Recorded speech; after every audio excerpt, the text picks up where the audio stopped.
foul. That was absolutely ridiculous. The Boston Bruins have won the Stanley Cup. Up on down. Here comes a 1-2 pitch.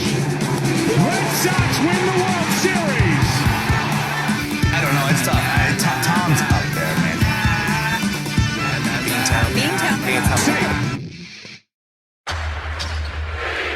Well, I've been a fan of Boston Celtics for, my whole life pretty much. First Celtics game was back when I was like 7. The Boston Celtics became legendary.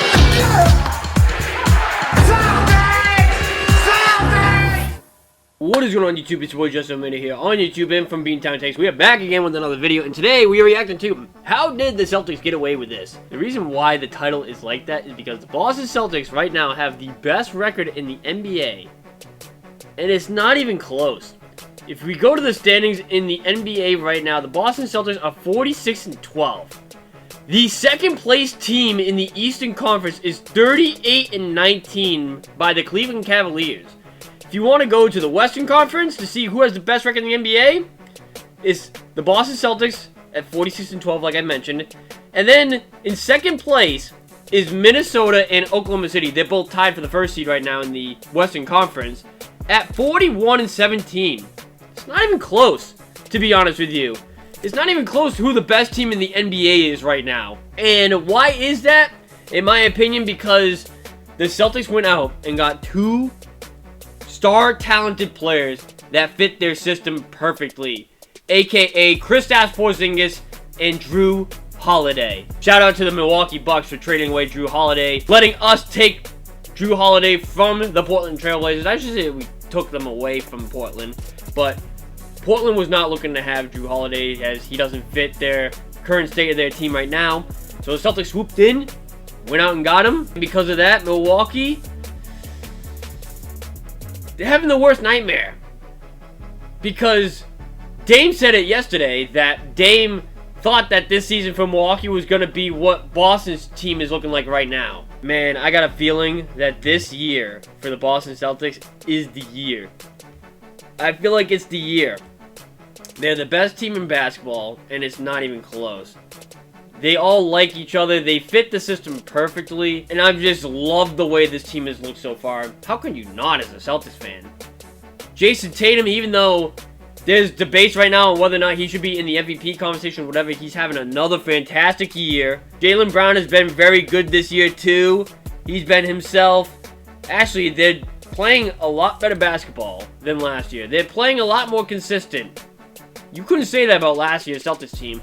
Yeah, they had a good record last year, but last year we had the playing down to competition issue with this team. For example, last night the Celtics faced off against the Philadelphia 76ers with no Joel Embiid. So they were able to attack the paint a lot more.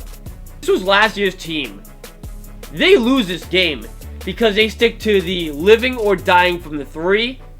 They don't take what's given to them, and this year, I feel like that narrative has changed. I think we've only seen them lose to teams that they should beat, maybe like 3, but you can maybe count with one hand how many times they've played down to competition this year. So we're going to react to this video by sporting logically. How did the Celtics get away with this? I'm assuming he's going to talk about the Drew Holiday trade, because the thumbnail of this video here is Drew Holiday in a Celtics uniform smiling, and then there's Marcus Smart in a Celtics uniform kind of looking down. So I have a feeling he's going to talk about Drew Holiday in this video a lot. Let's see what he has to say, though. In my opinion, is Banner 18 this season. Leave a thumbs up if you guys enjoy these videos. Guys, now if you guys know what to do, go check out our website. The link's in the description down below. And without further ado, stop straight into this video. The Boston Celtics are an incredible team. They are a top-tier contender. They're, in my opinion, the best team in the entire league, and they have an incredibly well-constructed and well-balanced roster. But looking back on it, there's honestly no way that they ever should have been able to put together this team. Now, there's one specific move that I'm talking about in this video, but even looking back on the entirety of the roster, getting someone like Jason Tatum via that trade that they made with the Nets, being able to draft and develop Jaylen Brown, there's so many pieces that came together and worked out perfectly for what is like the 4th fourth different version of a very competitive finals-worthy Celtics team that we've had over the last 10 years or so, with work being done by a previous front office and then now a new front office as well. Boston has clearly established themselves as one of the best organizations, one of the best front offices in the entire league. However, what I'm talking about today is I cannot understand how we allowed this team to end up with Drew Holiday. Because when you go back to the offseason, there was one big, gigantic move. There were plenty of trades, there were plenty of player movement, but the one big, huge, just cataclysmic moment that we had in the offseason was Damian Lillard requesting a trade. And there are always rumors about where Dame did or did not want to go, whether it was Miami or elsewhere. And to me, it kind of seems like he still wants to be in Miami, but that's a story for a different day. But ultimately, Milwaukee is the team that makes the trade. And on paper, it was like, you know what? They did need more floor spacing. Drew Holiday did fall off as an offensive player. Chris Middleton has been getting old. They need a more reliable offensive partner alongside Giannis, so they trade away Drew Holiday. And what happened next, like, almost never happens. When Milwaukee makes that trade, when they trade away Drew Holiday, they're thinking, okay, Drew Holiday is going to end up on a different team. He's going to end up on a contender. But we should be fine. It shouldn't be to our biggest competition. It shouldn't create an even better team at the top that we're trying to contend with by trading away Drew Holiday. It should be okay. And then the worst thing possible for Milwaukee happened, where Drew Holiday goes to Portland and then ends up ultimately getting moved to Boston. And there's two different sides to this. One, I wish I could just give the Bucks front office some truth serum and say, okay, you've now seen the majority of a season of what Damian Lillard in Milwaukee looks like. If you had the choice, would you, knowing what the team looks like now and knowing that Drew Holiday would end up in Boston, would you have made the Damian Lillard trade? I think if you just asked them. And I think, honestly, Milwaukee's answer might be no. It might be no at this point, because they haven't looked good defensively at all this year. They've lost, like, that defensive identity that they had by trading away Drew Holiday. And some of these games, it just goes to show it. Like, you would think Milwaukee getting a top 75 player of all time in Damian Lillard, added with Giannis Antetokounmpo, that's like one of the best duos in the NBA, right? You would think that, but that has been far from the truth. That's been far from the truth. Milwaukee's right now 38-21. They're third in the Eastern Conference. You know what? Here's somebody, I forget who said this, but this is like the perfect example of the Milwaukee Bucks right now. They are the Boston Celtics when it was Kyrie Irving's last year here. That's what that team is. That's the same team, pretty much. Thank you, Milwaukee. Shout out to Milwaukee. Because when we lost Marcus Smart, I was worried about, like, their playmaking. I was worried about, like, their defense or whatever. I was thinking, like, how is this going to work? You lost a former defensive player of the year. I know he took a dip defensively last year, but, like, still, Marcus Smart has that dog in him. But then they go out and get Drew Holiday, who, by the way, not only is he a good playmaker, and he's not only like one of the best defenders in the NBA, but he's a pretty decent shooter too. He's not like Marcus Smart where he thinks he's Steph Curry and he chucks up from three all the time, whatever. No. When Drew Holiday gets his shots, that's when he puts them up. He's shooting 44.3% from three. He's shooting 47.9% from the field. Marcus Smart never, ever sniffed 40% from three. Never. And he would average like maybe 6 or 7 threes a game that he took. The way Marcus Smart was shooting the ball, you would think he should average like 16 points, 17 points a game, whatever. But he was only averaging like what, 12? Teams before, when they played the Celtics, were able to sag off of Marcus Smart because they knew he wasn't as good of a shooter as he thinks he is. But now, where we have Drew Holiday in replace of Marcus Smart, you have to somewhat guard Drew because he can knock down the shot. I think that's what's made the difference with this team this year, is that they have a legit third option, and they actually have a legit fourth option And you could even say they have a legit fifth option too in Derek White. The team is dangerous offensively all around. I think that's what's different between years in the past. Okay, you do the Dame trade and you get rid of Drew and the other assets they traded away, but you get Damian Lillard back. I think they would still do that, even with as weird of a season as it's been for them.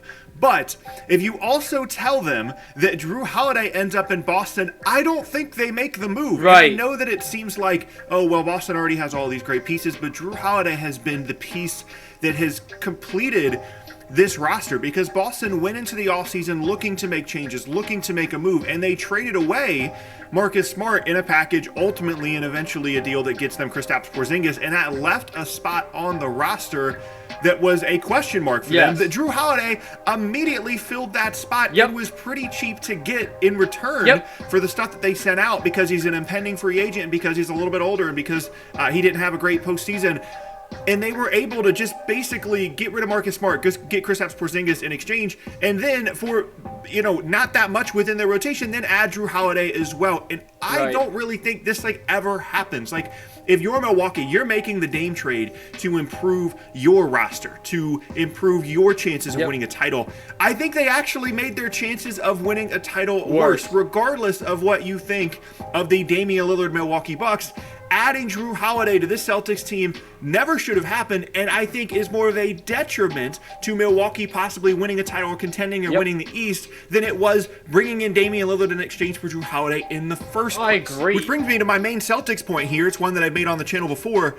They are the best team in the league. They just are. If Boston is healthy and they are making threes, they are going to win the NBA title. I know that seems like an oversimplification of things. There's all these different things that could happen. There's a lot of really good teams around the league, but Boston has put together a roster, and more specifically, a starting and ending group of 5 players that no other team around the league can compete with if, 1, they're healthy, and 2, they're making jump shots. That's just the end of the story. If they're making threes and all 5 of those guys are playing, they are going to win the NBA title. I'm telling you right now, they just are.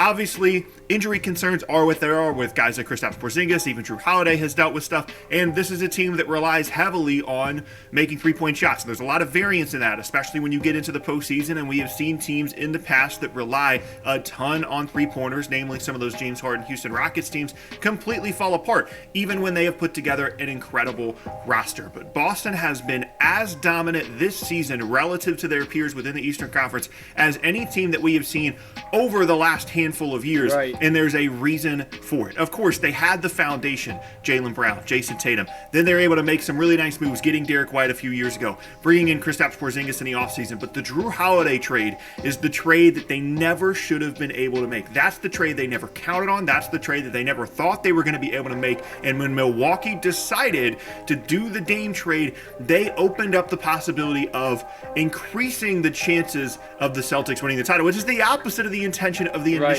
move. And that doesn't even mean that Milwaukee made a mistake. I don't think they anticipated that Drew Holiday was going to end up in Boston, because when you look at the assets that Boston had at the time, when you look at the expenses, the salaries, all this stuff, you're thinking, okay, they could get him, but there's plenty of other teams that could, or maybe would be incentivized to offer more in exchange for Drew Holiday. Maybe they thought he was going to end up in Miami or the Knicks or Philadelphia or all these different teams. I don't think they thought that Boston was going to end up with him. And again, I think if they knew that, I think they would just reverse it. Be like, just kidding. We'll undo the Dame trade. He can go to Miami. That's fine. We'd rather keep Drew Holiday. Him on the Celtics is just a complete disaster for the rest of the conference. And it just goes to show how difficult team building can be in the NBA. You can make one decision that on paper made plenty of sense for them. Yes, defensively, there's going to be some issues when you're swapping out Dame and Drew Holiday, obviously. But of course, Dame is also a huge upgrade offensively. But no matter how it ends up working out, whether it be this year or in the future,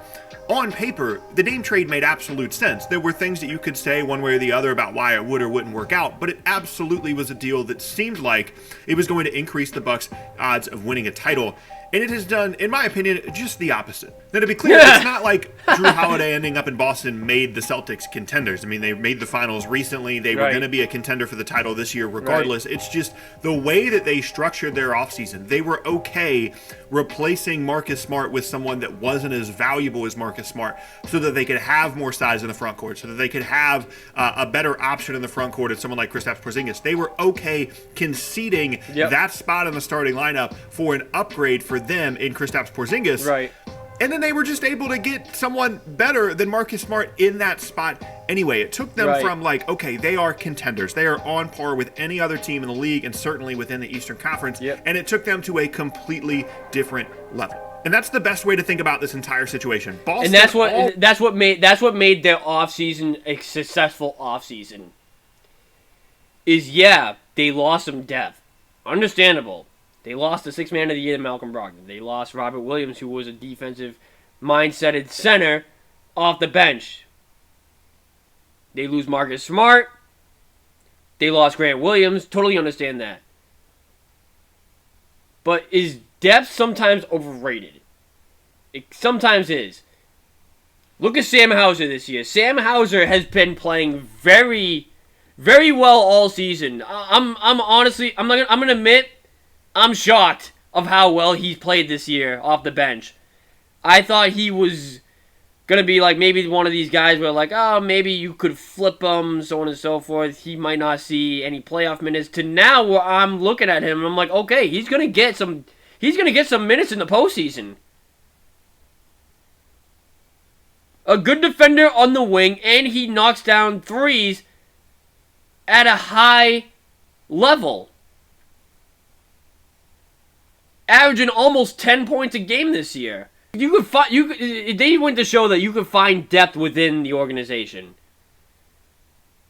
Where it's like, okay, maybe there's too much depth on this team. Maybe we can get rid of some of that depth to upgrade our talent overall. And that's what they did. They went out and they got Kristaps Porzingis, who, I don't know why ESPN had him lower than Marcus Smart. They had Marcus Smart higher than Kristaps Porzingis. I don't understand that, to be honest with you, but like Kristaps Porzingis is a much better player than Marcus Smart is. And then you have Drew Holiday, who does what Marcus Smart does, but is a better basketball player overall. Traded Brad, back at it again.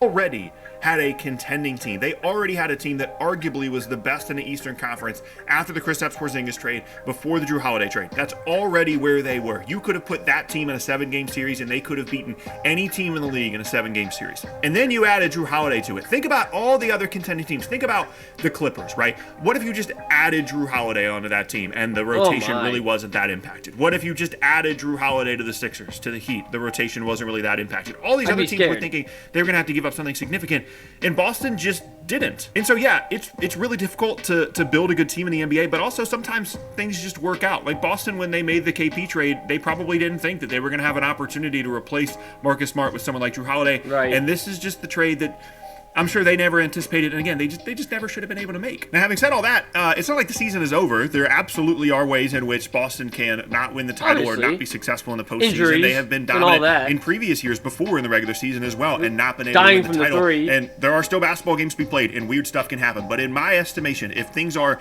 at least close to normal in terms of three-point shooting and Boston is healthy, they are the team to beat, and I think a large reason for that is because of an indirect consequence that Milwaukee absolutely did not expect from the Damian Lillard trade. Thanks, Milwaukee. Leave a thumbs up if you guys enjoy these videos. Subscribe if you guys new, you guys know what to do. Go check out our website. The link's in the description down below. Shout out to Sporting Logically for the banger. I'll leave his link in the description down below, along with the original video link in the description down below as well. Let me know what you guys think in the comment section down below on your thoughts on the Celtics right now. I think it's very simple. Is Banner 18 this year? I think there's no way around it. At first, I hated the hashtag different here. The new hashtag for the Celtics. At first, I hated it. I'm not gonna lie to you. At first, I hated it. Because it's like, wait, what? Like, what are you talking about? What is that hashtag? Different here. What does that mean? Now I get it. I get the hashtag now. I understand the hashtag. It's just facts. The hashtag is actually facts. It's actually different here. It's different this year. It's a new team. It's not the same team as before. They don't have the same habits like they used to. It's actually different. And I think this year, the result's going to be different. As the narrative is to fallen just short. I think this year, they get it done. Thank you guys for watching this video. It's been your boy Jesse, and I'll see you guys in the next video. Later, guys.